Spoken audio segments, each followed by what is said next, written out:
Myself, Dr. D.R. Sahu, Professor of Mathematics, government Pataleshwar college Masturi Bilaspur में अपना पहला video lecture BSc part third mathematics के paper third discrete mathematics की unit number 2 के relation functions पर मैं अपना वीडियो लेक्चर दे रहा हूँ।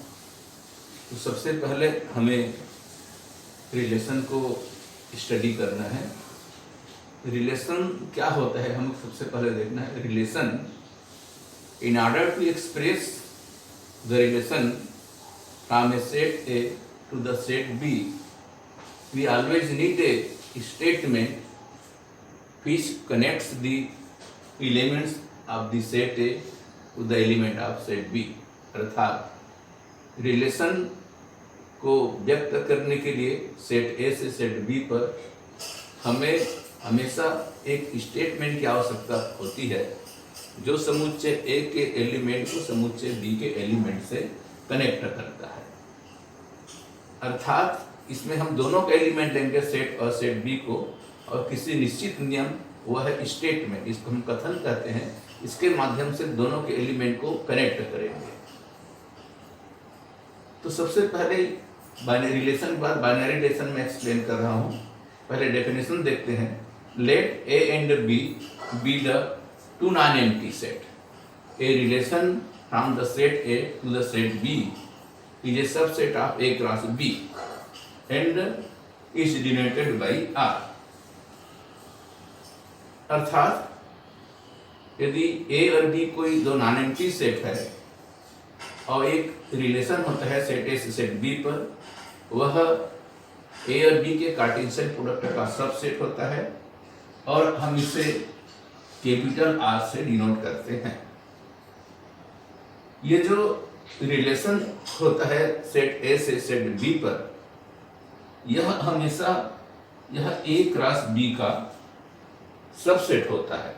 यदि हम इसको सिंबॉलिकली डिनोट करना चाहें तो आर रिलेशन आर बराबर set x y such that x belongs to A and y belongs to B and x is R related to y. Here x R y indicates that x is R related to y. अर्थात हम इसको x R y को x is R related to y हम इस प्रकार से इसको पढ़ेंगे। एग्जाम्पल मैं लेकर के इस रिलेशन को समझाना चाहूंगा। मान लीजिए एक सेट ए लेते हैं जिसमें 5 एलिमेंट 1 3 5 7 9 है, और एक सेट बी लेता हूं जिसमें 0 2 4 8 4 एलिमेंट है। यदि मैं ए क्रॉस बी का मैं कार्टेशियन प्रोडक्ट लेना चाहता हूं तो चूंकि ए में 5 एलिमेंट है, बी में 4 एलिमेंट है, तो इसके माध्यम से ए क्रॉस बी में 5 चौके 20 एलिमेंट होंगे। अब यहाँ पर जो रिलेशन को जो एक्सप्रेस करते हैं उसके लिए हमें एक स्टेटमेंट की आवश्यकता पड़ती है। और यहाँ पर जो स्टेटमेंट जो डिफाइन किया गया है इज लेस देन का, अर्थात सेट ए का एलिमेंट सेट बी के उस एलिमेंट से रिलेटेड होगा जो ए के एलिमेंट से बी का एलिमेंट बड़ा है।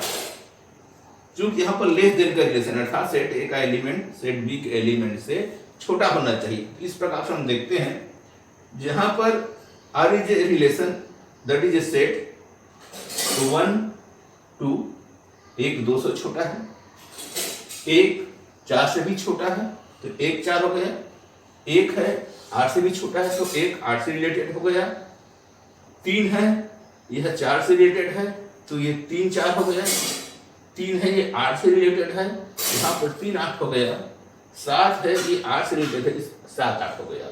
इस प्रकार से इस रिलेशन आर में जो हमेशा एक ऑर्डर पेयर का सेट होता है, क्योंकि ये ए क्रॉस बी का कार्टेशियन प्रोडक्ट का सबसेट होता है, इसलिए इसके भी एलिमेंट ऑर्डर पेयर के रूप में मिलेंगे। इस तरह से उस ए क्रॉस बी में जो 20 एलिमेंट होते हैं उसमें से ये 7 एलिमेंट इसमें आया है। अर्थात ये कह सकते हैं कि जो रिलेशन होता है वह A क्रॉस B का सबसेट होता है। अब इसके बाद मैं थोड़ा सा और आगे बताने जा रहा हूं। यहाँ पर इस प्रकार से क्लियरली हम देख रहे हैं कि जो रिलेशन होता है हमेशा यह A क्रॉस B का सबसेट होता है। अब मैं डिफाइन करने जा रहा हूं कि इस रिलेशन का डोमेन और रेंज क्या होता है। तो अब मैं डोमेन रेंज आपको बता रहा हूं। डोमेन क्या होता है, रेंज क्या होता है।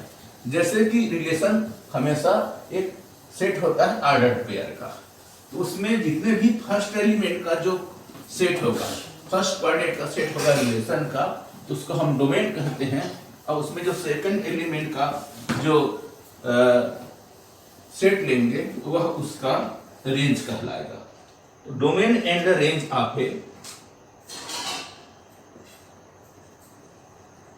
Domain and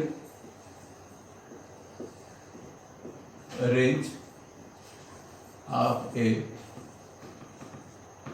relation. तो सबसे पहले यहां से domain of a relation,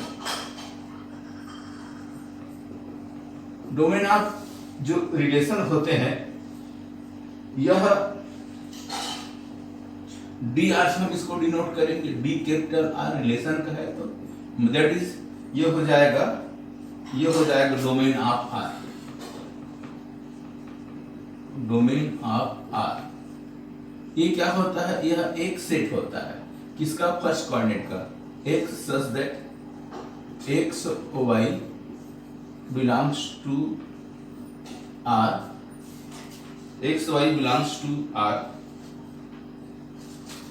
x belongs to A and for some y belongs to B। उसी प्रकार से इस प्रकार से क्या हो जाएगा, हमारा जो रिलेशन है ये रिलेशन है, यह ऑर्डर्ड पेयर का एक समुच्चय होता है। यह A क्रॉस B के कार्टेशियन प्रोडक्ट का। इसमें का जो प्रथम एलिमेंट होता है R का X, तो जितने भी इसमें ऑर्डर्ड पेयर रहेंगे उसके सभी फर्स्ट एलिमेंट का एक सेट तैयार करते हैं, वह क्या हो जाएगा, वह रिलेशन का डोमेन कहलाता है। अब मैं डिफाइन करने जा रहा हूं यहां से range of R, that is equal to, ये हो जाएगा रेंज ऑफ, ये हो जाएगा आर, ये होता है second coordinate y such that y belongs to b, यहां से x y belongs to r, यहां से for some x belongs to a।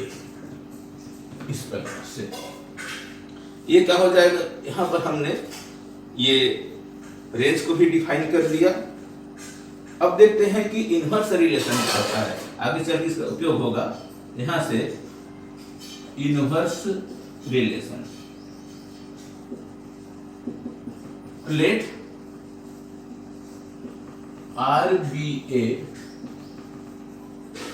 Relation from A set A to the set B, that is this R is a subset of A cross B, then the inverse of the relation R which is denoted by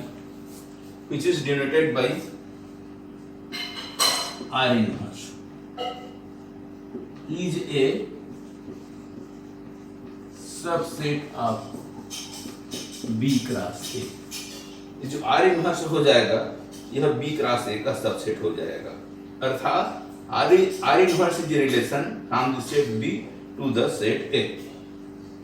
defined by, कैसे define करते हैं इसको, defined by R inverse that is equal to, ये हो जाएगा yx such that xy belongs to R, जहां पर ये xy R में बिलोंग करता है और यहां से x belongs to A, y belongs to B।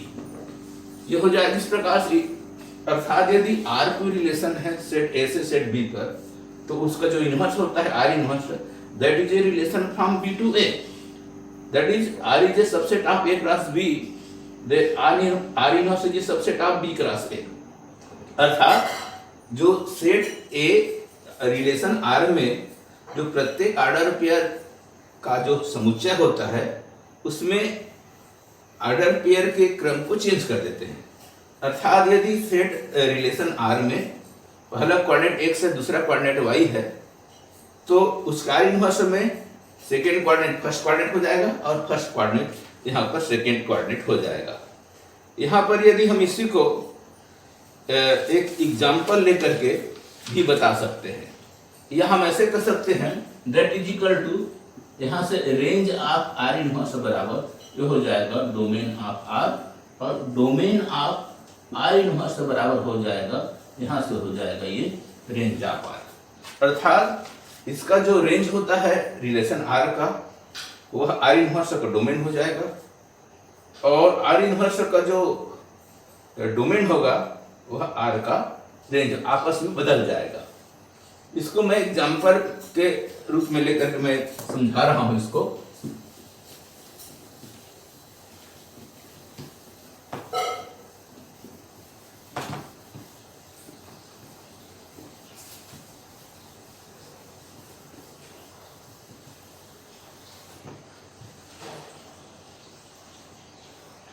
Let A be the set 1, 2, 3, 4, B be the set A, B, C। तो सबसे पहले हम एक रिलेशन डिफाइन करते हैं, let R is equal to, यहां पर डिफाइन कर रहा हूं मैं, यहां से 1A, 2A, 2B, 3A, 4C, इस प्रकार से मैं डिफाइन कर रहा हूं। तो इस R इनवर्स क्या हो जाएगा, उसके प्रत्येक सेट R के जो रिलेशन है उसके प्रत्येक एलिमेंट के क्रम को चेंज कर देते हैं। अर्थात R इनवर्स बराबर हो जाएगा, यहाँ से A1 हो जाएगा, A2 हो जाएगा, B2, A3 और यहाँ से C4। इस प्रकार से हमारा ये R इनवर्स हो जाएगा यहाँ से। अब मैं डिफाइन कर रहा हूं what is the relation on a set. Relation on a set, इसके पहले हम दो सेट लेते थे, सेट ए और सेट बी। अब हम यहां पर किसी एक ही सेट पर डिफाइन करने जा रहे हैं। तो let R be a relation from A to B. Let मैं मान के चलता हूं ए बराबर मैं बी ले लिया, ए बराबर बी ले लेते हैं। देन वी से दैट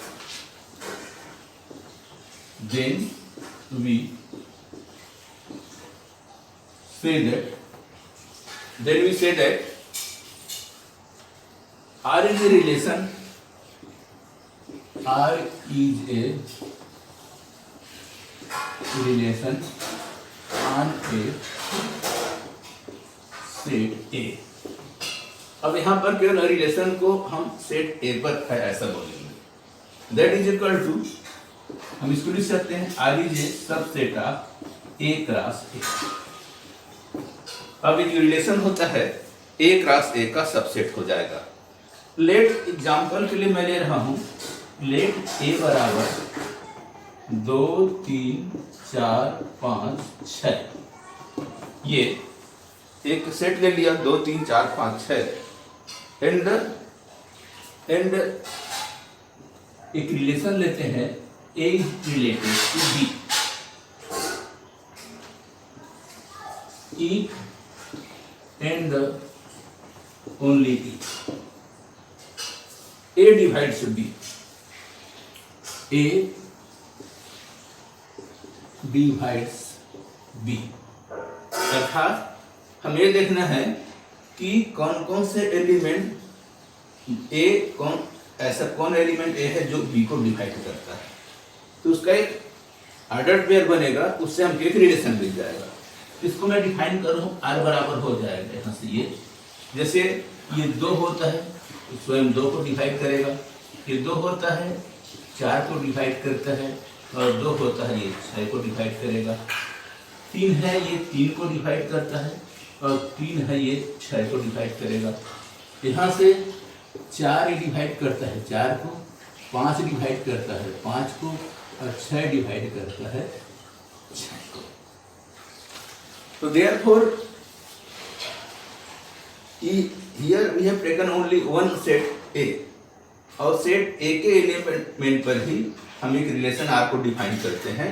कैसे डिफाइन कर रहे हैं? स्टेटमेंट क्या दिया गया है? A डिवाइड्स B, अर्थात इसके कौन सा एलिमेंट है उसके इसी के एलिमेंट को डिवाइड करेगा। हम यहाँ पर देख रहे हैं 2 स्वयं 2 को डिवाइड करेगा, 2 है 4 को डिवाइड करेगा, 2 है 6 को डिवाइड करेगा, 3 स्वयं 3 को डिवाइड करता है, 3 6 को भी डिवाइड करता है, तो 3 related to 6, 4 divides 4, then 4 is 4, 5 divides 5 and 6 divides 6। इस प्रकार से ये क्या हो जाएगा हमारा ये रिलेशन आने सेट। अब identity relation in A set. Identity relation क्या होता है? आइडेंटिटी रिलेशन हम इसको मान लीजिए ए कोई नॉन एम्प्टी सेट है, और आइडेंटिटी रिलेशन को यदि सेट ए पर डिफाइन कर रहे हैं तो हम इसको आई ए लिखेंगे।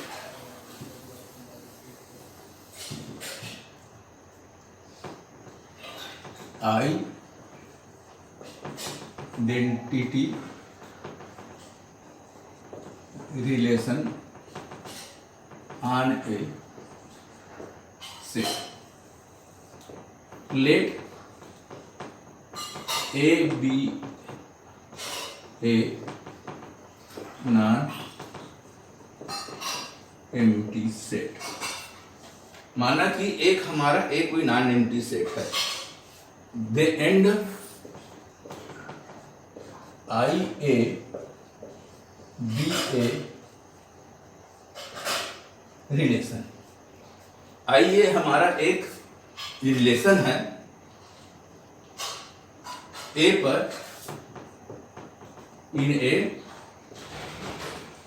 जो निम्न प्रकार से defined by I A, this is relation, जो हो जाएगा एक्स वाई। ये जो एलिमेंट एक्स है वाई है, ए में बिलोंग करता है, एंड अब क्या दिया गया है? जो दिया गया है एक्स बराबर वाई, अर्थात आई ए एक आइडेंटिटी रिलेशन कहलाएगा यदि किस सेट का प्रत्येक एलिमेंट केवल स्वयं से ही रिलेटेड हो, बाकी से रिलेटेड ना हो। एग्जाम्पल लेकर के हम इसको समझा सकते हैं। यहां से ये एग्जाम्पल के लिए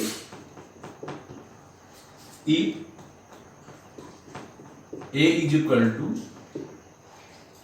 1 2 3 4, देन आई ए बराबर हो जाएगा 1 1 2 2 3 3, ये हो जाएगा 4 4। ये जो रिलेशन यदि प्रत्येक एलिमेंट स्वयं से रिलेटेड है, केवल बाकी दूसरे से रिलेटेड ना हो, अगर इस प्रकार का सेट मिलता है, यह जो सेट है जो ए पर डिफाइन किया गया है, जो रिलेशन होता है, ये हमारा आइडेंटिटी रिलेशन कहलाता है। अब मैं आपको डिफाइन करने जा रहा हूं composite relation. Composite relation. Let A, B, C be the 3 non empty set. Let R be a relation from A to B and S is a relation from B to C. That is, R is a subset of A cross B and S is a subset of B cross C. Then the composite of the relation R and S. Then composite relation of R and S, which is denoted by composite of R and S. जो composite R S से denote करते हैं is defined as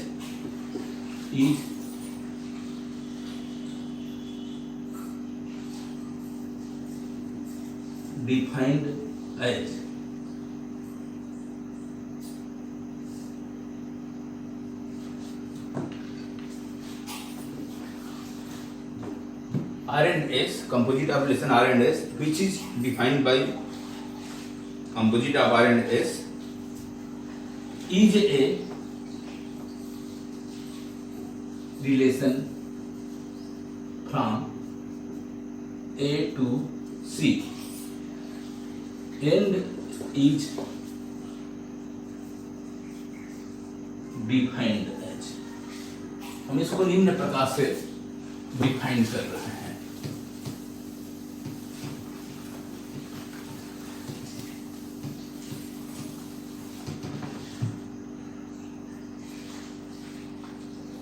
Composite of R and S. This is set from S to Z. There exists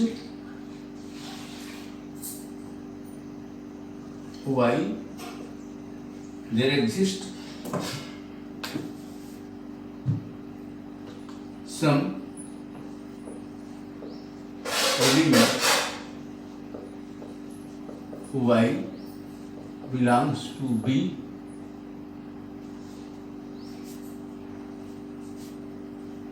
and